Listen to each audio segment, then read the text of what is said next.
Yes, podcast people, welcome back to Inside the Ride with myself, Emil Walker.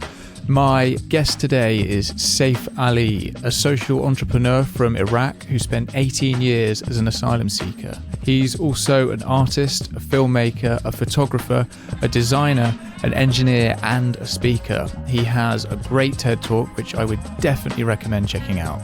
He's the founder of a social enterprise called Integr8 UK, which is based in South Devon and enables people of all cultures in the UK to connect and create a positive change in their own lives and the world. It was an incredible opportunity to meet and talk to Saif. I hope you guys enjoy listening as much as I enjoyed recording this conversation. Something that struck me that I really kind of made me feel extremely sad about was, it took you 18 years to get your leave to remain status, but you also mentioned somewhere that people could wait up to 20 years just to find out that they've been rejected. Which is unlikely, but it could happen. But it could happen. Yeah. In the 18 years that you spent feeling uncertain, you can't work during that time. No. So what did you do for the 18 years? So 11 years of these 18 years were in Jordan. Part of them I was studying in university. So I was engaged in education. And part of it I was waiting out of education, and I was involved in volunteering for projects. So you can volunteer? Yes, definitely. Okay. Although you're told that you're not allowed to volunteer, or there's kind of almost like a suggested it's kind of almost suggested that you're not supposed to volunteer because this could affect your case too. So I had to figure out for myself. People ask me nowadays, like, oh, you must be relieved now you've got your refugee status or leave to remain because you've got more choices and you've got the freedom to work and to feel settled. That's true, but it took me a minimum of 3 years to wake up to a new way of living, a new way of functioning, a new way of wiring for my brain that speaks safety, that speaks settlement, that speaks kind of like being rooted. It's almost like a software that has not been installed, and I'm just figuring out, like, what do I do with this? Like, how do I deal with feeling safe? Like, how do I deal with waking up on a bed knowing, or sleeping on a bed knowing that I will wake up on it next day? How do I deal with having a key for my door or having a key for a house that I can call mine? How do I deal with packing my bag and not in a cupboard where I know that I don't need to pack it again next day and possibly get deported? So you spent 18 years with none of these things? Certainties. Yeah. None of these certainties. Wow. So it's really odd. It's really, really odd to feel that this is a place where you can root and belong to and build relationships, build friendships that can last, build connections that can stay for a long time, because everything feels temporary, and you invest in everything that is temporary to reduce the pain of losing that. So that becomes your lifestyle. Everything is temporary. Everything is in the air. So I'm still figuring out what it is, feeling safe and feeling settled. So I'm still installing that software. Downloading. It's such an interesting analogy, isn't it? Is that something that you, through your own experiences, you try to work with other people who are in the position that you were in now? And again, it's a yes.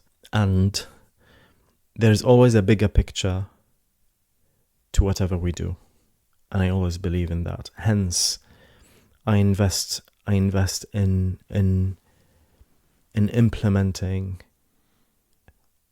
or harnessing the connections with the big picture of anything that I do. So I don't feel what I do is. So I don't feel that I'm delivering a service.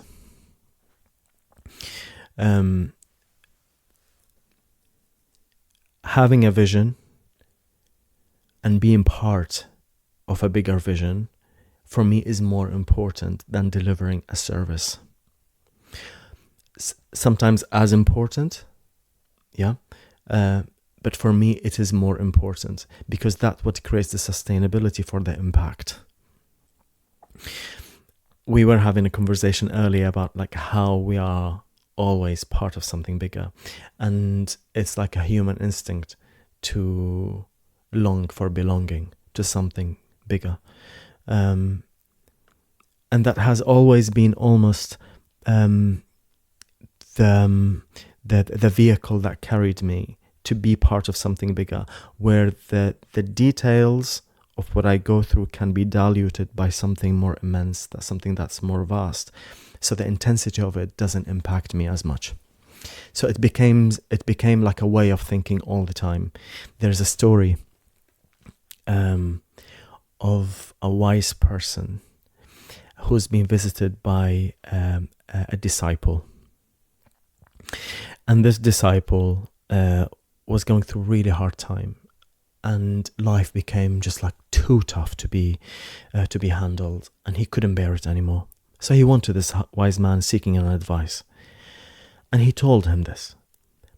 So the wise man's response was, right, here is a cup of salt. Drink it.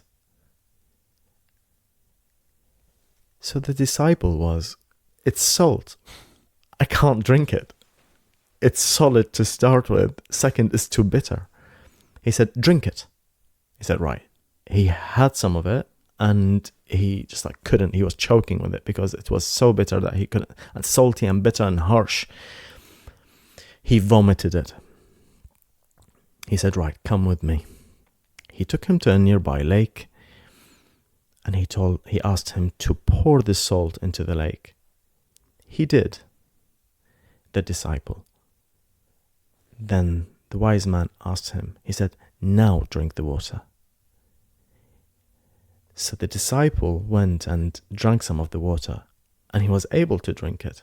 He said, yes, that's what I was trying to tell you. Now when you diluted this salt with drinkable water, you are more able to drink it. And that's what you need to do when things become so hard. Just like make it part of something more meaningful, so it doesn't become as intense when you deal with it. So that's why not losing sight of the big picture was always important for me. Otherwise, I could get lost into the story around the intensity of what was happening. And I will go back to my work. Yes, there is a service that I deliver, but it's part of a vision. What is that vision? Now, when we think about working with people who are uprooted, and by uprooted, I mean someone who had to leave their home environment to be in another environment where it doesn't feel natural to them, where they don't share much of a common behavior with the majority, where they feel different and they are sometimes treated as such, kindly or unkindly. So they find it really difficult to feel they are part of something. Where's the big vision come here, or the bigger vision come here? It's where we are heading to, with where we are going to, in relation to the collapse in society, the collapse in the planet. And I was invited to this climate emergency event with that hat on, basically. So what happens if mass migration becomes a big issue in society? But I'm not talking about mass migration only, but I'm talking also about the collapse of our own identities in relation to the collapse of the environment that we were familiar with. That's an internal displacement. That's an internal uprootedness that we will all be experiencing. So who are we in relation to an environment that we don't recognize anymore? Who are we in relation to people that we don't recognize anymore? We can look at our relatives, friends, and people around us with the increasing anxiety and increasing stress of our current lifestyle, the incredible shift that's happening in politics, and societal dynamics. The way, I mean, if people are sensitive enough, they can tap on the anxiety of the earth itself too. And many people have been struggling with that. There is like almost an increased pressure in the air that people have been experiencing, and we're not separate. And everything dies around us, kills something inside us. Everything that grows inside us that can give birth to something outside us. So we're not separate. So with the collapse of the concept of life as we know it, of the environment as we know it, of society as we know it, as of the culture and the modern culture and the inherited culture as we know it, is going to create some sort of split in our understanding of our own selves. So I'm really interested in identity. So that's the big circle that I was kind of like coming to. So I'm really interested in understanding the emergence of the new identity in relation to the emergence, well, hopefully the emergence of a new world. It was interesting what you said, actually, because I was at that event, the climate change emergency, and that thing that you met, that it really stuck with me, because you said that you'd spoken to somebody and they said that they weren't happy about people coming, migrants and asylum seekers and uprooted people coming into their society, because they didn't talk to them and they kept to themselves. And then the same person had said that they didn't want those people to affect their culture and wanted them to keep to themselves. And it was just insane. But I kind fascinating. It feels like that is almost like the consensus of a lot of people. And I can't, it's a circle that we're kind of stuck in. And I mean, do you think that's what it is? People are holding on to a sense of identity and are maybe out of fear, too scared to kind of take this next step, because we are already coming into this mass migration. I've been to different places in the world where people are actually having to leave their homes because of sea level rises or erosion or storms or whatnot, and this is something that's going to affect us all. And I guess the impact happens on both sides. So the person who's leaving and the community that's receiving that person. So that woman who spoke about her fears are real. You know, like I can't undermine these fears. When it comes to any anxiety that can hit any society, we always go back to the same point, is how we preserve our identity, because without the identity we can freak out. It's like almost like we go in a survival mode, and if I don't know who I am, anything that can highlight threatening how I know myself, I go in a survival mode. So her fear is real, and I cannot not acknowledge it. You know, it's a real fear, and the complexity of the issue is pretty deep, because if people were in their own cultures, sometimes they take their culture for granted, but when they leave it, and if their culture was so important to them, when they leave that culture becomes everything that they have. So they almost cling on it more than anything else, more than when they were part of it in their own country. So their journey of integrating into a new society can be confused by the invitation to assimilate and completely let go of their own identity. So what they do, they cling on their identity even more, and they like, it's an instinct. We always gravitated to the similar to make us feel safe. So they will be gravitated towards communities that makes them feel safe, that makes them feel, oh, this environment is familiar. I can hear the same music. I can eat the same food. I can hear the same language. I'm partially at home. I can feel safe. I can rest. And that changes with time. Yeah. At the beginning, this is the most important thing for them. But maybe this will change with time if there was an invitation for an alternative experience. But if we haven't created the invitation for that alternative experience, people will stay in the same bubble for the rest of their lives. And to create an alternative and to create an invitation, the community, the group, or the individuals who create that invitations, they need to feel secure enough for them to create it. Otherwise, they won't. So that woman who spoke to me, I don't think she will feel confident for a while. She may not feel confident enough to create such an invitation, because I don't want to speak to her, but I wonder how much the level of our own security, our personal security in relation to knowing ourselves varies from one person to another. The more secure the person, the more permeable can be, and the more flexible they are to accommodate differences. The less secure, the more threatened they will feel if there were anything around them that could shake their understanding of themselves. And I wonder, where is she at on the spectrum of security or lack of certainty in relation to who she really is. Yeah. And this is not a criticism. This is a human thing. There are times when I feel incredibly insecure about who I am, where I question where I'm at. And it's an evolution thing. It's a growth thing. It's a human thing as well. Absolutely. It's like every time we're in transition, that's when we're growing. And that's when we're questioning everything. That's when things become uncertain. And at times when I land, like earlier when I mentioned to you, it's kind of like I really feel certain of where I'm standing. Ask me 8 months ago, I wouldn't have been in this place. I was questioning everything. And I think because I was going through a new phase of a new layer. Mm-hmm. We were talking about the layers earlier. A new layer of understanding who I am and where I'm standing.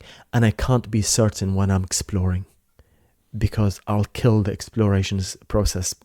Kind of like it defies itself. Like I can't be certain if I'm curious. Yeah, you have for to me be to open be curious, to make errors and to make mistakes Absolutely. and to take risks. Absolutely. So maybe if she was in a place where she's more certain of where she's standing, maybe she would have felt confident. So I'm really interested in creating places, creating spaces where people feel confident enough and clear enough that integration doesn't mean assimilation, but also where there's a place for themselves to go back to when they feel uncertain, so they can accommodate difference without having to agree or disagree with it. It exists. Difference does exist. And I tell you something, I run this work, and sometimes while I'm running it, I get so confronted by some of the differences that shake the core of me, that I feel, my goodness, how am I going to deal with this? Because we're questioning our worldview, we're questioning what's right and wrong, we're questioning what feels comfortable for us and what's out of our comfort zone, all the time. And thank goodness that this is happening. Yes. But that's kind of part of it, isn't it? Like we, as humans, we do constantly evolve and develop in our sense of identity, and there is I think there's a shift throughout your life. I guess what kind of people have been coming to your events? Have you managed to get people there who have really kind of turned their back on inviting migrants into our country? No, not yet. No, I had other interesting people. I once ran a residential retreat.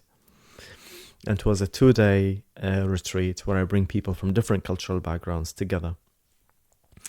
And one of the people who came, she came into this place, and it just happened that people who were from different cultures, they came to a training, and it was a personal development training that I ran 4 weeks before the retreat. And the retreat was an extension of that program. So after they finish that program, they meet with people from the settled community. And this person was a member of the settled community, and she was invited. She applied for the retreat, and we interviewed her, and she was interested. So she came to the retreat, and we basically don't say who is from a migrant background, who's displaced. We don't say that. We are just people. And she came on day one, and she said, "Oh, so where are the refugees?" I told her, "I'm sorry, we don't label people here. Yeah. And we just we don't put hats with that. This is a refugee and this is not a refugee." She said, "And I think I need a Syrian refugee. Right, I'm sorry, ma'am. You can go on Amazon and order one. We can't give that to you here." And she was so uncomfortable with meeting people on a ground where there weren't that hierarchy. Interesting. It was really interesting experience. It did shine a light on people's intention when they. I mean, we see it. I see it all the time. Like, people come into the humanitarian work for different reasons. Some of them are conscious intentions. Some of them are unconscious intentions. Some of them coming from a calling. It could be from a passion or from an anger, and some of it comes from other places. And very few, very, very few that I came across who come from a place of quite self-centered intention, with self-importance can be highlighted by the hierarchy of where they are standing in relation to people who are vulnerable or disadvantaged. Wow. I'm not saying that she is that, but I've met people who are certainly like that. But she definitely felt uncomfortable when she saw these people. They weren't covered with dust. They weren't wet because they just came out of a boat. They didn't have headscarves on their heads. They didn't look broke. They all were people with eyes. They were sparkling with hope and confidence. They were bubbling with life, and that was unsettling. It did feel unsettling, and I could see her feeling unsettled when she was I need a Syrian refugee. I was going, all right, you go. God, that's crazy. It's fascinating. I've seen a lot by doing this work. I've seen a lot, and at times it used to shock me. It used to make me incredibly angry, but now I find it fascinating. And again, it's in relation to where I'm standing. So I feel more certain of where I'm standing, while in the past I wasn't. So anything can shake me. Anything can make me feel uncertain and question things easily. I still question things, but from a place of more certainty. So how exactly are you filling your days at the moment? Because you mentioned earlier that this is your first day off. What is it, this year? Since Christmas. 6 months or so? Yeah, maybe even longer, months. 7 months. Yeah. So yeah, like what is it that you're filling all your time with at the moment? Work. So work. So when I say work, is not necessarily only delivering it, but refining it constantly, reflecting on it constantly, in relation to what people need, but also in relationship to what the new world is needing too. Hence, my work doesn't always revolve around delivering the work itself within the sector. It also involves exploration beyond the sector. I mean, that's where we met at the climate emergency event. So I'm really interested in the big picture and what's happening and where this work fits in. Yes. So when I talk about the delivery of the work and the development of the work, I'm also interested in researching what empowerment could look like 10, 20, 50, 100 years ago from now in relation to the new human that we need to lead this planet. That's what I'm really interested in. That's what I'm really interested in. Because those people who were forced to leave their countries, they were gracefully invited to take on adventures that their souls called them to do. And those people are on a mission. A few may have surrendered to the pain, and the pain was overpowering to their soul's voice. But some are still hearing that voice. And I feel that my role is to dial up that voice in people's souls and get them to hear it louder and see what that calling is. How do you do that? It doesn't happen overnight. I'm sure it doesn't. It doesn't. It never happens overnight. Hence, I'm never in a rush with my work at all. As I mentioned to you, I'm not delivering a service. It's not a service with a beginning and an end. I'm offering people a life experience. And when we talk about a life experience, that could take months and maybe years. And that doesn't mean that I will be working with them over that period, but I'm interested in seeding the inquiry to get them to cultivate into the understanding and the refinement of their visions and in their position in relation to the world over these years. So people who came on the workshops that I was doing at the beginning, I'm still in touch with, which like 4 years ago when I first started, and I was freaking out when I started the first workshop. I was literally shaking before the workshop. I never ran a workshop by myself in the past. And I just trusted that there's something that I prepared, there's something that people brought into the space, and there's something that's going to present itself in the space. There are 3 of us who's going to create this experience for these people. And I'm still connected to those people who came to the first workshops. Until today, they tell me, yes, there were things that we learned during these workshops, but there's something else that's still happening and still bubbling. We don't know what that is. Something happening, and I don't feel that I'm the same person since that workshop. There's something is bubbling, and again, and I really trust in that. Like, for you to hear the answer when you pose the inquiry to your soul, sometimes it comes instantly when you're ready. But sometimes it takes much longer time because the priority is not there yet. So it comes at the right time. So now, I feel that the programs from this point onwards, they will be catered for that purpose. It's for people who have heard a calling of some sort, or have a curiosity about exploring a calling, or people who feel that there is something is out there waiting for them, but they don't know what it is, or people who are looking for a meaning and becoming part of something bigger. In the past, I was exploring with this area to see if there is a need for it or not, and I was exploring in other areas too, because I was interested in exploring in these areas.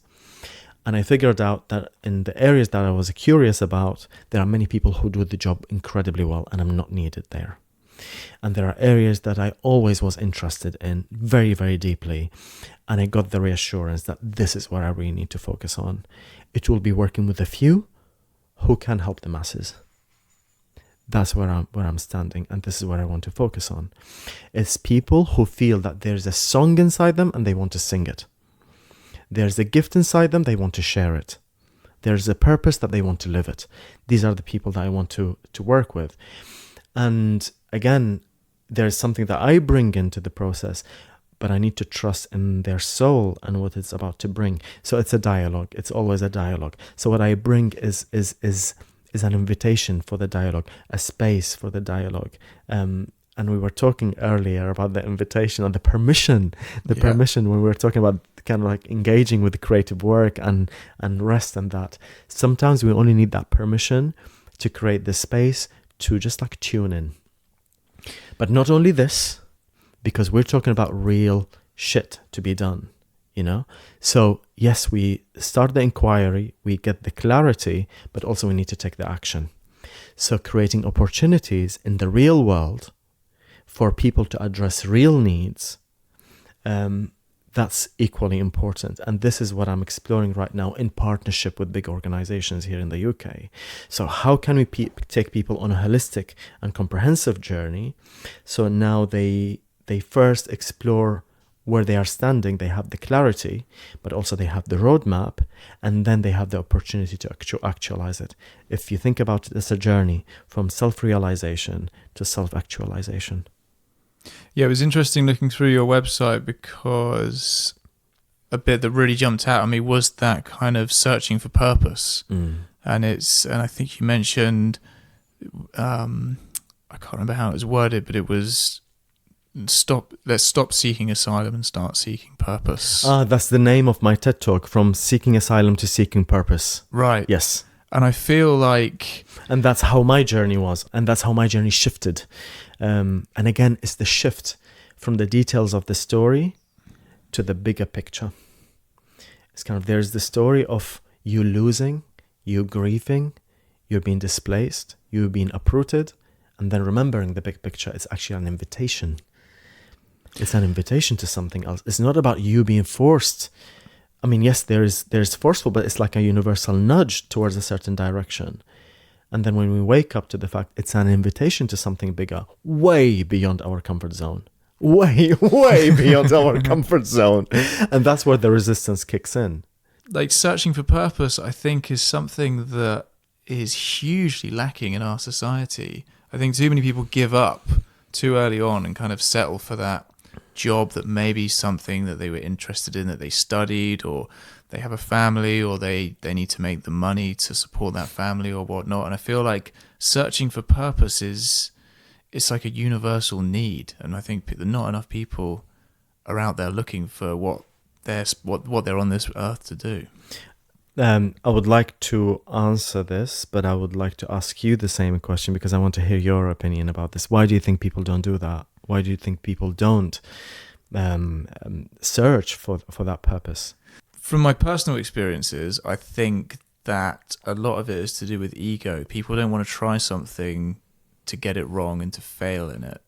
And as I've gotten older, we spoke earlier about taking on hobbies and learning instruments, and that's kind of something like, I want to learn an instrument, but I'm kind of like, I see younger people than me who are amazing at playing the guitar or the piano or whatever, and I'm like, why would I start playing an instrument? I'm too old to start. I'm too old to be terrible at something for the first few years. And then I'm just like, what are you talking about? It doesn't matter. If you enjoy it, you enjoy it. But it's that ego. It's like, I don't want to switch my career. I don't want to try something out. I don't want to try and be an artist. I don't want to try these things that I'm interested in because I don't want to be terrible at them.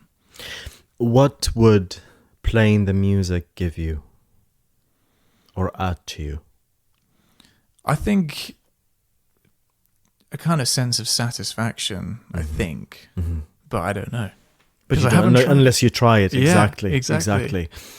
And what does seeking a purpose, or maybe living a purpose, embodying a purpose, can give to people?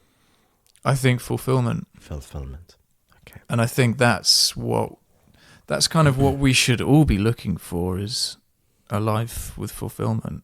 I don't really agree with looking for happiness, because happiness comes with sadness, comes with darkness. But I think fulfillment requires work, and then happiness comes after fulfillment. Beautiful. So, I'm really pleased that you mentioned two things distinctively different: satisfaction, and there was fulfillment. Although they sound similar, but they seem to be 2 degrees of meaning. So something that can satisfy us ourselves in isolation, that can feed us, and it's incredibly important. It's like the battery for yourself. It's the battery that keeps you going. And it's your interests, it's your passions, it's the thing that make your heart sing. And it has to be earned. It has to be earned. And we need them. I mean, I find them non-negotiable. These are non-negotiables. Hence, I mentioned to you that I'm an artist. but I don't have enough time to create like a painting, but I have to doodle all the time. So I've got my journals, I have to write. So words and images are really important for me. So I have to write. I want to vomit kind of some words. Really, I'm kind of not writing poetry or anything. I just need to write. I need to get this energy moving. Yeah. But also I need to see colors. I need to see lines, and I need to have a relationship with these. So doodling is really important for me. That's almost as well as music and dance. These are like batteries for my soul. Without them, I dry. I really dry out. Like if I had like 3-4 weeks without doodling something or coloring, any just like splash of color, or not even take a photograph, because photography is really important for me. It's all about visuals and colors, or maybe not dance to a certain music, I wither down. I really feel I'm shrinking. So these are batteries for our souls. These satisfy us. These things, our passions and interests are really important because they satisfy us. They charge us with something to keep us going. It's about us only. Purpose is about us and others. Is what you can offer, is how you can be part of something bigger. And that's where fulfillment comes in. So you mentioned satisfaction and fulfillment. And fulfillment is a greater degree of satisfaction, is something much deeper, something much bigger. So it's something, I mentioned to you, we were talking about spirituality, and I mentioned to you, kind of like when it comes to how I perceive spirituality or a spiritual person, you can see them that they feel fuller. They feel that they are part of something bigger. And that's how I relate to spirituality, is when I'm part of something bigger, no matter what it is. I don't have a name for it. It's being part of something bigger. And purpose is almost the language of the soul. It's the language of spirit. That's how I see it. That's when we're kind of like tapping on something bigger than us. So with passion and our interests and like the music and playing the music, that's when we're tapping on our heart energy, and that's so important. That's when we feel at home. And they always say that home is where the heart is. And I always get asked this question, and I always ask this question to people: what's your version of belonging? So some people say it's a place, it's an environment, it's a culture. But for me, I didn't have a constant place to belong to. I didn't have a certain culture to be part of. I was on the move all the time. So I have to carry my sense of belonging within me. And it has always been an experience where my heart comes alive. And that's where I feel at home. So it's really important to invest in both. Keeping our heart moving and going and like singing through things that we really love doing. That's so important.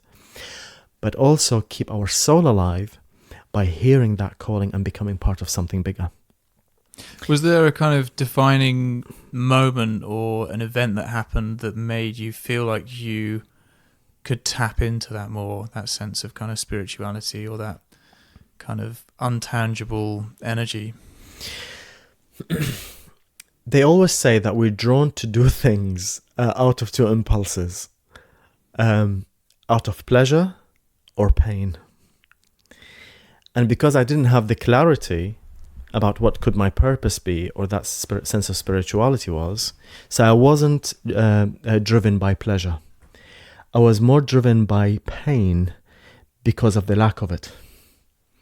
So I was searching for something that could balance out this pain or can reduce that pain, because I felt squashed, I felt reduced, and I felt too small.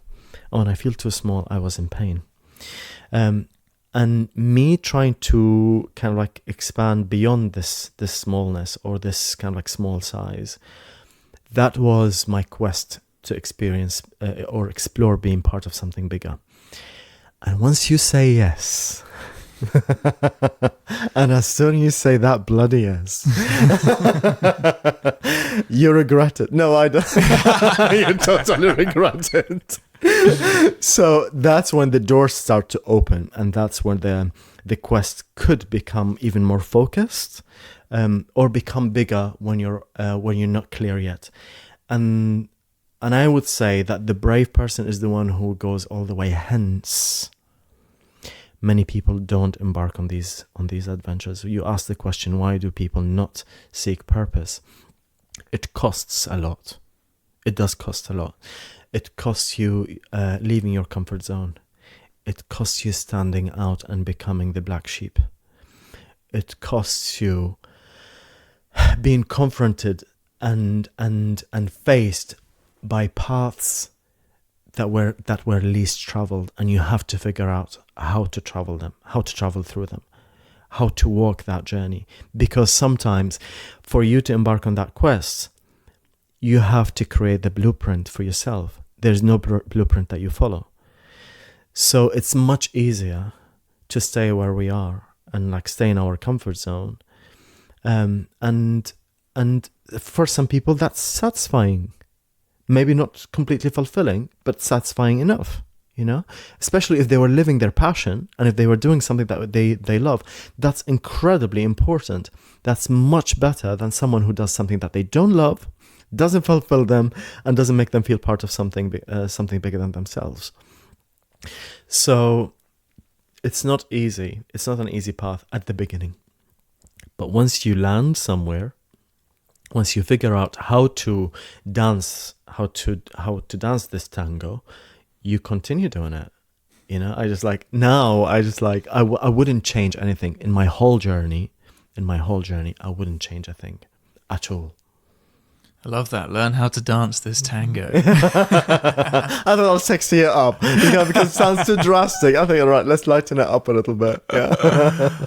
So, I mean, we've chatted a lot about the kind of the work you do with Integr8 and the refugees and the uprooted people, but I'm also really interested to kind of hear a little bit about all of the other things that you do as well, because I mean, having looked through all the work that you do and the conversation that we had earlier, like you're a filmmaker, a photographer, an artist, and you mentioned you're an engineer.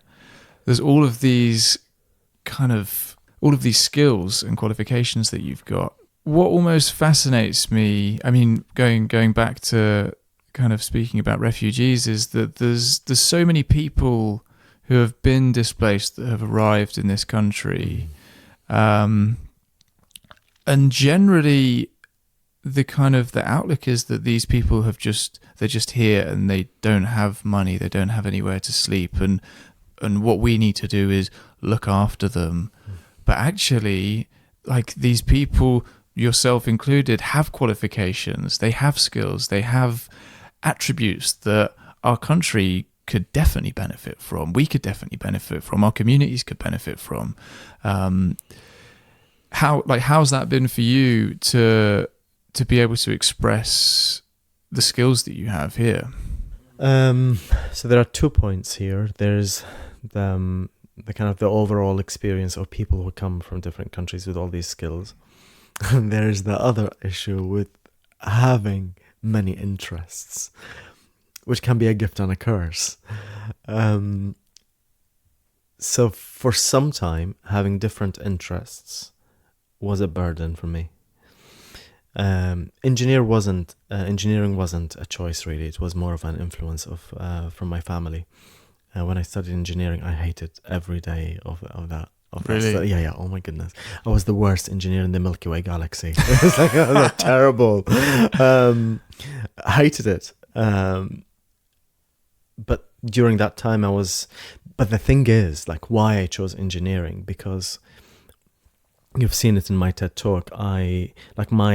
My opportunities of exploring my passions and interests were very limited, because I was living on that ship for the first 9 years of my life. Then I landed in a war zone, and suddenly I had to leave, and I was in limbo for 11, then 7 years in the UK, collectively 18. So really, I haven't had an opportunity to explore what my real passion is. So I copied my dad, who was an engineer. But when it comes to my other interests and passions, which are more creative, it's about photography and art and design and filming, and so these I discovered later on in life. And then there was the interest in working with people and cultivating in their potential. And again, this is something I uncovered later on. And when we first met today, we talked about the fact that we don't develop these interests. We remember them because they have always been in us. So it was quite difficult for me to have this interest, which is more of a soloist, kind of like soloist interest in painting and filming and photography.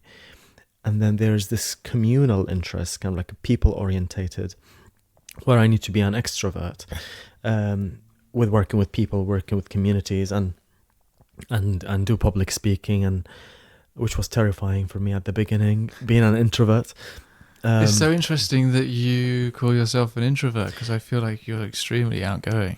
I think I have been an outgoing, but also reserved at the same time. There's a time for me when I like my natural habitat is to be by myself, so like when I'm on holiday, I like to do it by myself. But I kind of like learned to be an extrovert, but I'm still outgoing on both cases.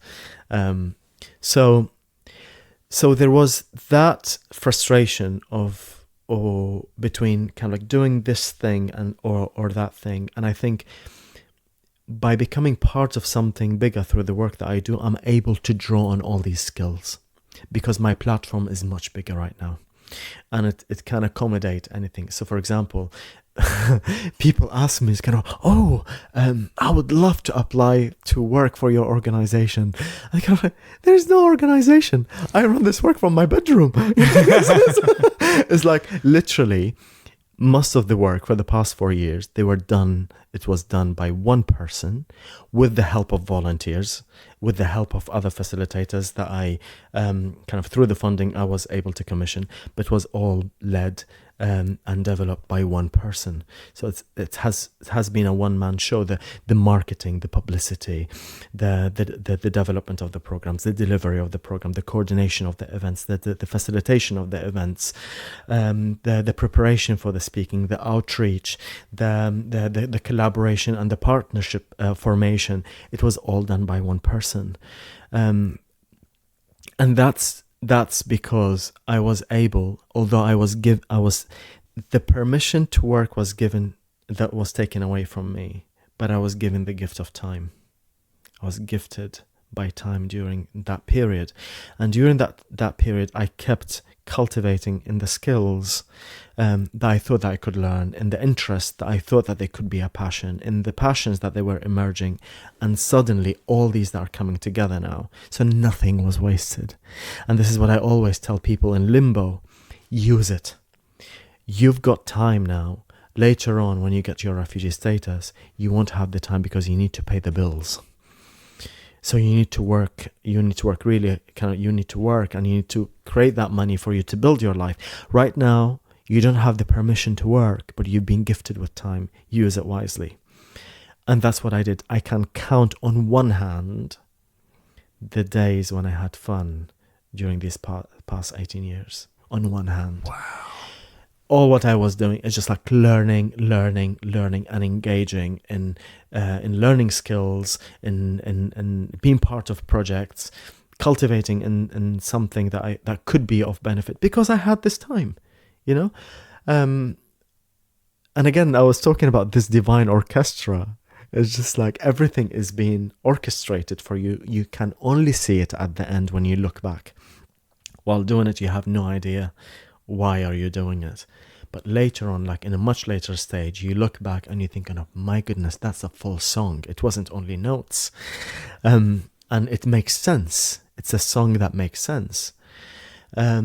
So all these skills are coming together. Even the engineering, even the bloody engineering, because now kind of although I'm a creative person, but I'm able to activate both parts of my brain, the creative part and the structural one, because I'm good with creating structure.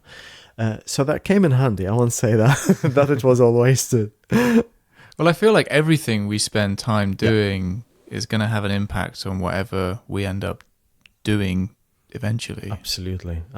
What's your version of this?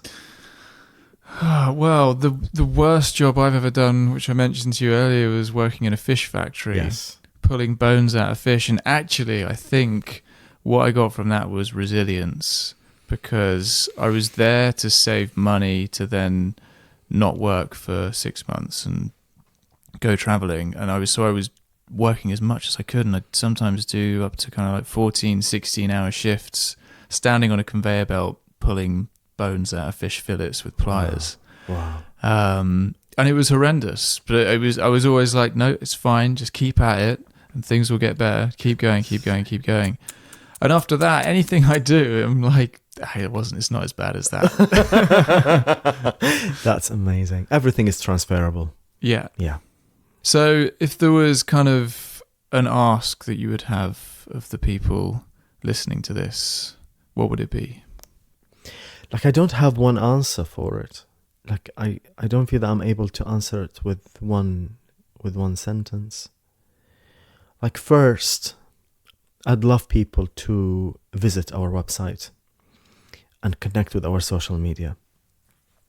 And they can search for it with the handle Integr8 UK on Instagram, Twitter, and Facebook. But why I'm doing this, why I'm saying this,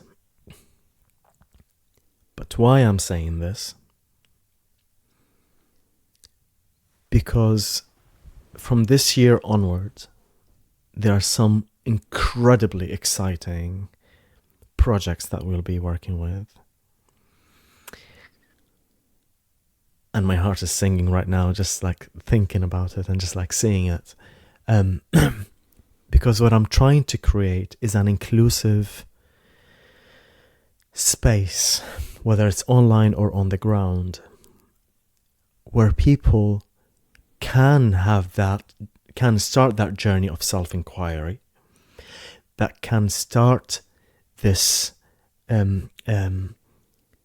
this quest on discovering that golden version within themselves through the posts that we will be creating, through the programs that we will be inviting everybody, no matter what their cultural background is, because we were trying to create inclusive spaces where people can grow and shine together. And hopefully, some of the videos that we could produce in the future. So I'm really, really interested in sharing that with people and making people part of the formation of it too. Because it's not about me. It's not about Integr8 UK. It's about individuals who can take part in forming what this inclusive vision is all about. And is there anything that we can be doing as kind of in our society, in our culture? What can we do better? I always go back to questioning the status quo. I always go back to, and I think this is what sometimes purpose is about, is when you remember that you're not part of the crowd. You know, you're invited to question what has been inherited. You're invited to invent something that didn't exist before. So we inherited a way of thinking. We inherited ways of relating to difference and relating to how we deal with difference. And I guess the more we take responsibility in the formation of how our society can accommodate difference and can benefit from it, the more we will be able to be part of creating a new vision of how that society can be. And this is happening in every single layer of life right now. And I see it constantly, I feel it constantly. It can be overwhelming.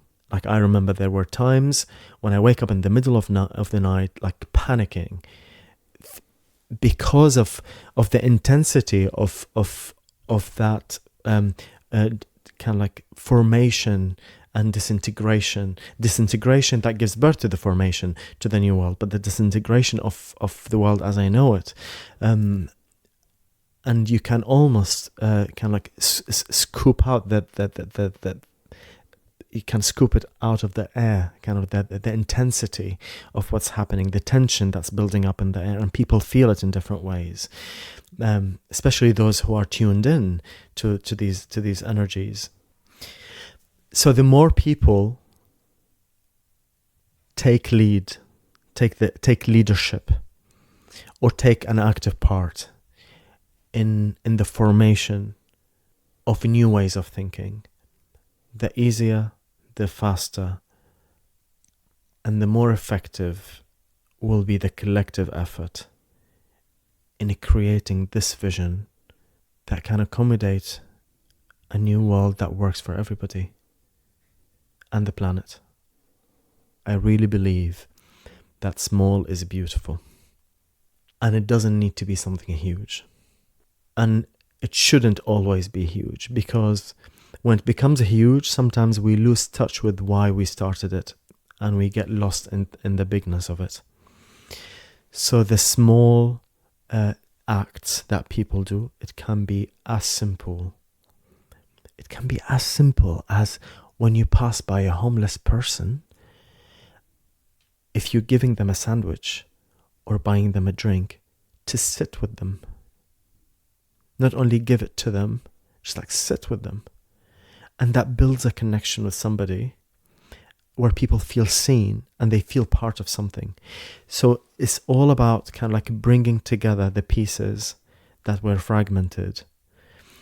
And if you remember from the talk in the climate emergency event, I was talking about compassion, active compassion, because I always see it as a gel that gels humans with each other, but also gels humans with their environment too. So to cultivate in that constantly, that's by itself is transformative.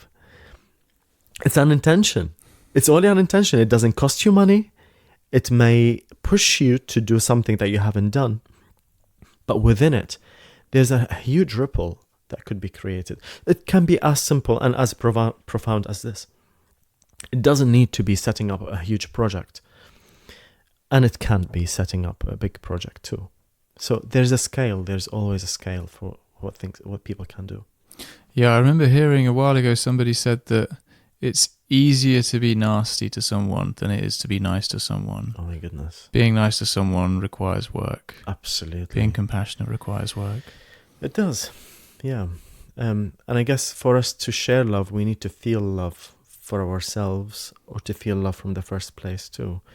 And I always remember I was once in a workshop, and Satish Kumar, have you heard of him? No, I haven't. He's a peace activist, and he came to do this workshop to deliver this workshop, and it was a workshop about leadership. And he was always saying, for you to feed the world, you need to eat first. Yeah. You can't feed others when you're hungry. And that's equally important. That's equally important for us to feel nurtured enough, but not to the stage when we become narcissists. Mm-hmm. So when we feel full enough, then we can share. To share on empty, that's not sustainable. And everything now is kind of like we all talk about the sustainability, how important that is. And again, that goes back to the big picture. It's not about delivering a service that ends. It's about a vision that continues. Amazing. Well, thank you so much, man. It's been a really, really enjoyable conversation. Thank you so much for inviting me. I was really looking forward to it. Let's hang soon. Awesome. Definitely. Thanks, man. Thank you so much again to Saif. That was a seriously incredible conversation. I will link all the information to his work and social media profiles in the description if you want to give him a shout. And of course, thank you so much to you guys for stopping by for another podcast. We'll be back very soon, so see you then.